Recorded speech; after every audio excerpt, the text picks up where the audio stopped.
Shalom shalom kuri mwese mudukunda mudukurikirana nongeye kwishima kubona umwanya kugira ngo nze hano twige duhugurane dukoresheje ijambo ry'Imana. By'umwihariko isomo ry'uyu munsi rigiye kwibanda ku bavuga butumwa. Umuntu wese ugira ishaka, ugira umutima wo gusangiza abantu ijambo ry'Imana, ubu butumwa ni ubwawe. Icyo tugiye kwiga niki? Tugiye kwiga hejuru y'ukuntu umuntu ategura inyigisho, ukuntu utegura ikigishwa, ukuntu utegura ijambo. Ni ibiki ugomba kugenderaho kugira ngo utegure ijambo rifite imbaraga, ijambo rihindura abantu, ijambo rizaguma mu bantu. Now, iyo witegereje abavugabutumwa benshi, cyane cyane muri community yacu, iyo bigisha ijambo ry'Imana, iyo basangiza abantu ijambo ry'Imana, akenshi ntago babasigira inyigisho nkuru, ntago babasigira iyo bategura cyangwa iyo bigisha, ubona ibyo bigisha harimo ibintu byinshi cyane ariko ntacyo birimo biratuganishaho. Umuntu atangira afite topic, ariko uko agenda building inyigisho ziwe akagenda atakaza ya point ashaka guhereza abantu, cya kigishwa ashaka guhereza abantu. Icya kabiri, hakabaho n'abategura. Muri abategura, igihe arimo arategura agategura ibintu byinshi ariko ntagire ahantu aroza, ahantu avuga ati iki nicyo nshaka yuko abantu batahana. Now reka mbaherezo ndingero nka zingahe z'ukuntu ibyo bintu bibaho. Nkiba muri high school nabaga muri team ya track kwirukanka. Muri principle batwigishije, ihame batwigishije ryo kugira ngo ube umuntu wirukanka ukagera ugatsinda ukarusha abandi kwirukanka, nuko igihe cyose uri muri rukanka wirukanka ureba aho uri muragana, ntiwirukanka uri murareba abo muri kumwe. We gusa ureba aho ukandagira, ukareba speed yawe, ukareba ibyo uri murakora, ukanaharanira kubasiga, wongera speed, ariko nturebe ku ruhande, kuko uko ureba ku ruhande urimo reducinga speed yawe, urimo uragenda wibanda ku bintu bigaragara nkaho wakagombye kubyitaho, ariko nyamara icyo wakagombye kwitaho ni ukongeza speed no kugera aho ugomba kuja bwa mbere. Urundi rugero rwa kabiri ni urugero rw'imigani. Ku bantu wenda bakuru nibo bakumva bino, kuko abantu bo muri iki gihe ibintu by'imigani ntago bikibaho, ariko kera bajyaga baducira imigani atari uko ziriya details arizo zigenewe, kuko umuntu wigisha intego yo nuko hari isomo ashaka kubahereza. Abahereza za details zose, akagira character, agashiramo umuntu, akamuha izina, akamuhereza ishusho, akamuhereza biriya byose, agashiramo abandi bose bazakorana kugira ngo inkuru iryohe. Ariko muri uku kuryoha hagomba kubaho intego. So uwigisha agomba kumenya yuko intego nkuru nuko abantu bahinduka, nuko abantu bakira ubutumwa runaka. Ubu butumwa bugomba kuba packaged in a very simple way, mu buryo bworoheje, ariko muri ubu buryo bworoheje nanone bukaba bufite izindi ngingo zishamikiyeho. Reka none dusubire muri context yacu. Ku muntu utegura inyigisho, hari ibintu agomba gukora kugira ngo inyigisho ziwe azihereze ubuzima. Ubu buzima ubutanga gute? Ugomba kureba ijambo rikuru. Now, tuvuge wenda nsomye igice runaka. Muri iki gice haba harimo amagambo menshi, ariko muri aya magambo menshi haba harimo ijambo rimwe rikuru ririmo isomo abantu bagomba gukuramo. Hashobora kuba ari ukwizera, bishobora kuba ari ukwihangana, bishobora kuba ari guca bugufi, bishobora kuba ari ijambo rimwe rikuru uvuga ati iri ni ryo ngiye kubakiraho. So iri jambo rikuru mu Cyongereza ni keyword, ni ijambo ry'urufunguzo, ni ijambo ryubaka umutima w'ibyo ugiye kubigisha. Now iri jambo ni ryo noneho ryubakiraho ibitekerezo byose uri buze kubasangiza. Nkuko nabivuze, abavuga butumwa benshi cyane cyane muri community yacu bagenda bigisha, baba bafite topic yo gutanga mu bantu, ariko iyi topic ikagira ibintu byinshi biza bikamira icyo akagombye kubaha. Ariko umwigisha mwiza agomba kwibanda kuri rya jambo rikuru, akariguma, akaricengeza mu bantu, ibyo avuga byose bakumva niho birimo birubakira.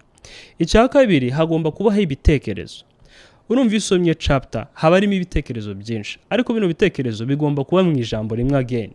Kandi iri jambo rikubakira muri rya jambo rikuru, ya keyword yawe wakuye muri ya magambo. Ndibuze kubahereza ingero kugira ngo wenda twumve uburyo twakubaka inyigisho cyangwa ikigishwa mu minsi iri imbere, kugira ngo abavugabutumwa bacu, aba evangeliste, aba pasteri, umuntu azaza ahagarara ku gatuti abagiye kuvuga ibintu bizahindura ubuzima bw'abantu. Kandi mu guhindura ubuzima bw'abantu nuko bizabagumamo.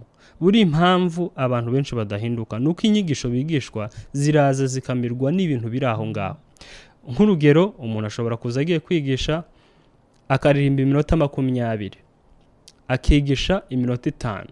Muri iyo minota 5 agatanga point imwe, yarangiza akongera akaririmba iminota 5. Iyo ndirimbo ntigira ahantu ihuriye n'ibyo agiye kwigisha, ntigire ahantu ihuriye n'ibyo arimo arakora ako kanya, ahubwo akagendera mu marangamutima. Ariko umwigisha mwiza ajya kwigisha, indirimbo aririmba zigahura n'ibyo agiye kwigisha. Pose afata kugira ngo akangure abantu, nimba wenda ari byo agiye gukoresha, kiriya gisirimba ashizemo, ya ndirimbo ashizemo, ka kantu akoze kakaba karimo karazana abantu n'ubundi muri rya jambo rikuru no muri bya bitekerezo bagomba gutahana. So urumva yuko inyigisho zigomba kuba strategic. Ntago ari ukuvuga gusa ngo ikintu gikore ngo urangize cyangwa ngo ukipange umwanya, kigomba kuba strategic. So mu gutegura inyigisho, ikigishwa cyawe ugomba kubanza kureba ijambo rikuru, the keyword. Iri jambo rikuru ni irihe muri ibi bintu nsomye? Wamara kuribona ukaryubakiraho ibitekerezo bizana ibyo abantu bazatahana.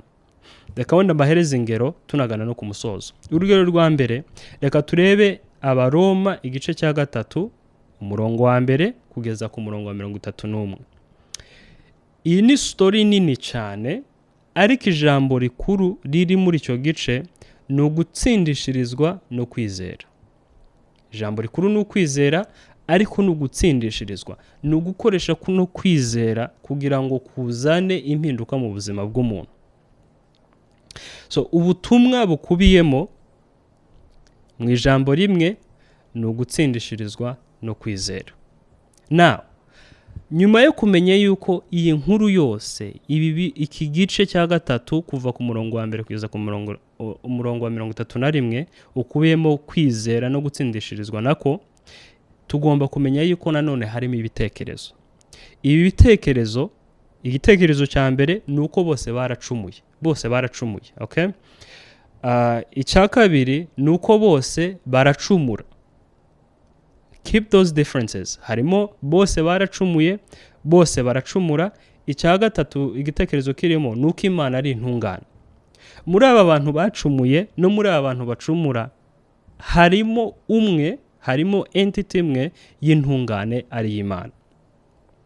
So urumva yuko twavuze ijambo rikuru gutsindishirizwa no kwizera, ariko muri uko gutsindishizwa no kwizera tugomba gusubira inyuma tukareba se aba bose bacumuye nabahe.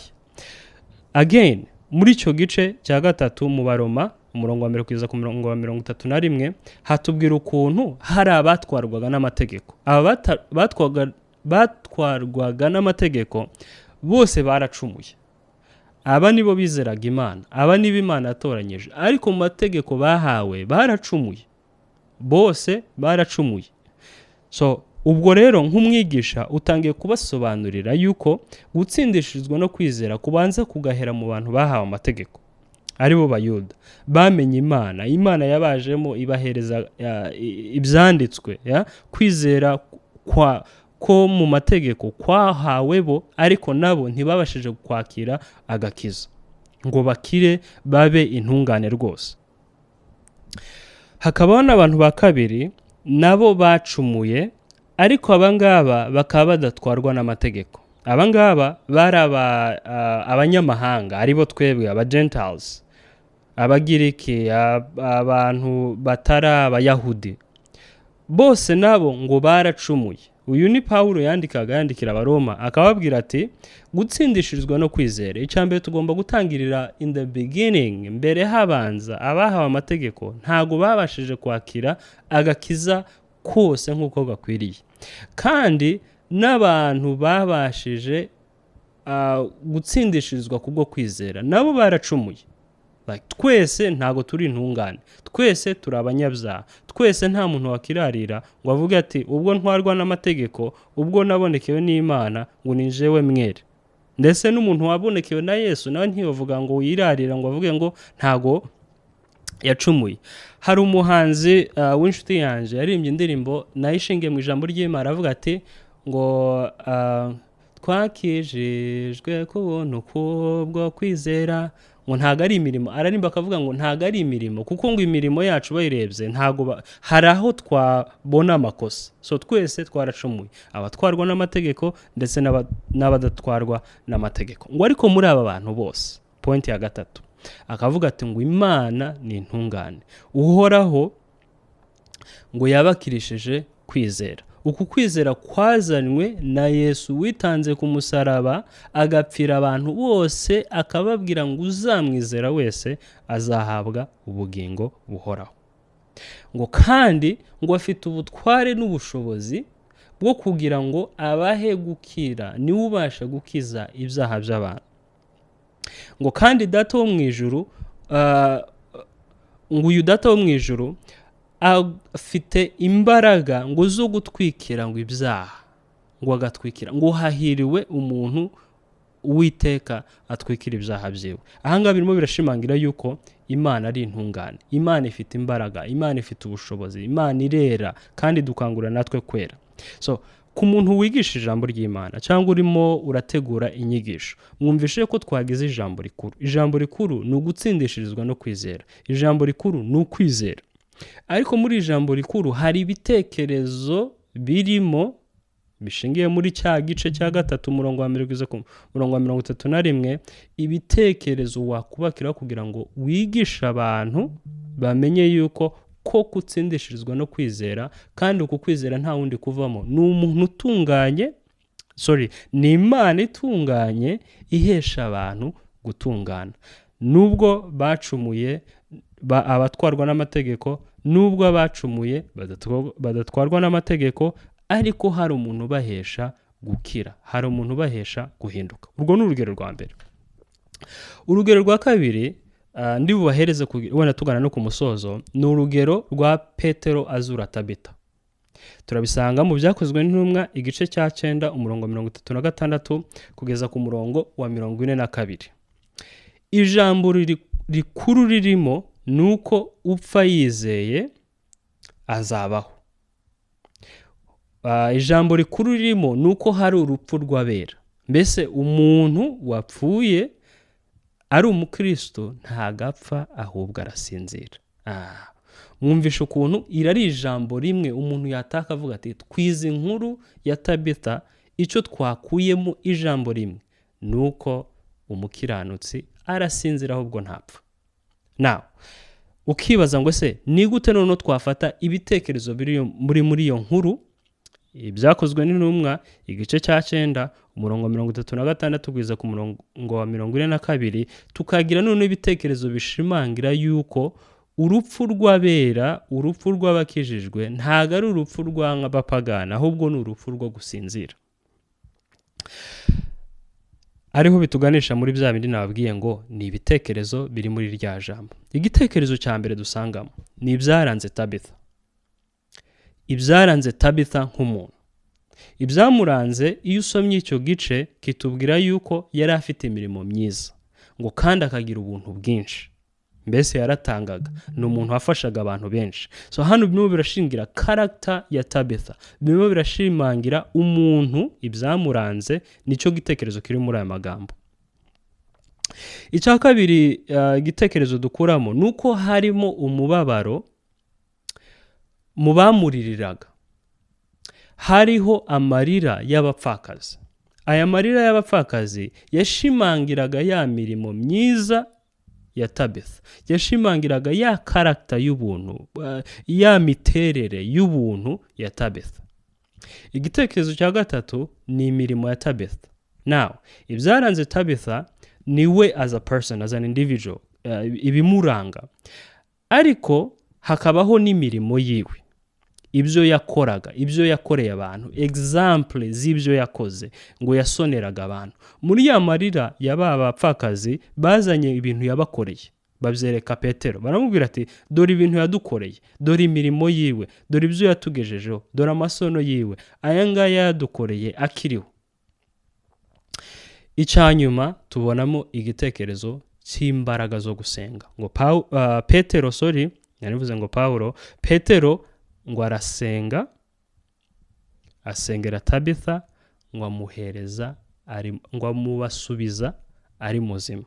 So turumvamo imbaraga zo gusenga, turumvamo imbaraga ziri mu bizera, turumvamo imbaraga ziri hejuru y'urupfu, ariko ibi byose birimo birasubira kuri rya jambo rikuru ry'uko hari urupfu rw'abera. Uru rupfu rw'abera ni urwo gusinzira. Reka noneho mbagarure muri context ya culture yacu. Tuvuge wenda nk'iri jambo rya nyuma ry'imbaraga zo gusenga, ari nk'umuvugabutumwa cyangwa umwigisha, ni ukwita aldiverting akatava mu rupfu rw'abera akamaje mu bintu byo gusenga. Kandi si byo wenda turimo turavuga. Icyo turimo turashimangira, icyo dushaka abantu batahane, ni uko umukiranutsi ntapfa ahubwo arasinzira. Hari urupfu rw'abizeye. Uru rupfu rw'abizeye rutandukanye n'abantu bo mu isi.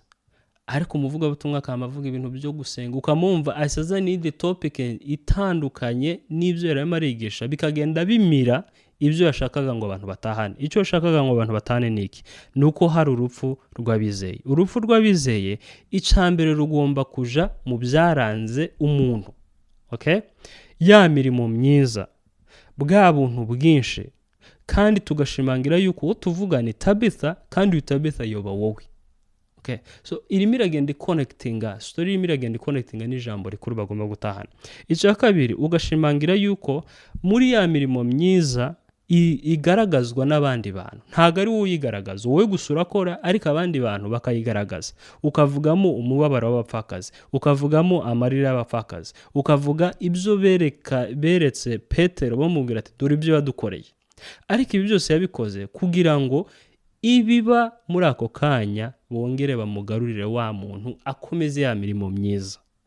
Habeho gushimangira yuko Imana yamukoreyemo igahindura ba bantu, nabo bakaba barimo baragira icyo bakora kugira ngo ibagarurire wa muntu ari muzima. Ishimangira ijambo rivuga ati hahirwa abapfa bapfira mu mwami, ngo umwuka wera ngo avuge ngo ye. Okay? So murumva yuko ahangaha ibitekerezo birimo biragenda bishimangira yuko iyo wigisha ijambo ry'Imana ugomba gutegura, ariko ugategura utekereza hejuru y'ijambo rikuru. Ntujane n'amarangamutima yo kuvuga ngo ngo abantu bashimye yuko nimo yavuga juru yo gusenga, uka stretchinga, ukagenda ubyinjiramo cyane, ugasanga utaye intego y'ibyo ashaka kwigisha. So nk'umwigisha ugomba gustickinga ku ijambo, ugomba gustickinga ku ntego. Ari byo natangiye mbabwira ngo umuntu wirukanka icyo agomba kureba, areba intego yo gutsinda, areba intego yo kongeramo speed, areba intego yo kwireba ubwiwe. Ntago areba bari ku ruhande rwiwe, ntareba bari inyuma yiwe, kuko the more akoresha izo energy areba abantu bari ruhande rwe n'inyuma, agenda atakaza speed. Hari icyo takaza muri we yakagombye gukoresha mu kugira ngo agere ku ntego nkuru.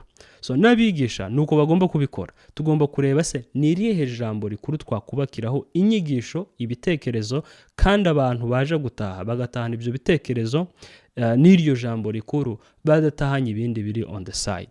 So ndavugisha umuntu wese wabagisha ijambo ry'Imana akisanga divertinze, yagiye mu bintu birebire bidakwiriye. Birashika, ntago mvuze ngo ntago bizabaho, bibaho, ariko majority y'ibyo wigisha n'ibyo uha abantu, ujye ugerageza kwibanda ku ijambo rikuru, ugerageze kwibanda mu bitekerezo muri rya jambo rikuru, kugira ngo abantu nibataha batahane ubutumwa buri muri package imwe, butari mu bintu byinshi.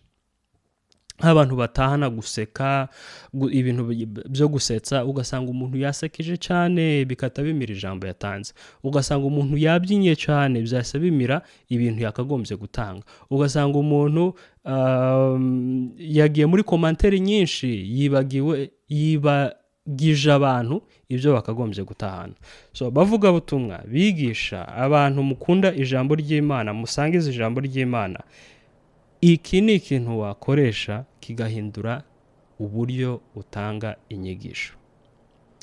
Ugatanga inyigisho zifite imbaraga, inyigisho zifite icyerekezo, inyigisho zifite umutima, kandi uyu mutima ukaba ari uguhindura abantu, ukaba ari ugucengeza ubutumwa mu mutima wabo ku buryo bazajya bahura bakavuga ati uyu muntu yatwigishije hejuru yo gutegura icyigishwa. Ugomba kumenya yuko ijambo rikuru ari iki, ikindi iryo jambo rikuru rikaba rifite ibitekerezo ryubakiraho. Murakoze, Imana ibahe umugisha, Imana ibagirire neza, Imana ibiteho, Imana ibahe imbaraga n'ubwenge bwo kumva no gusobanukirwa aya magambo. Mugire ibihe byiza kandi mukomeze gukurikiza bino bitekerezo.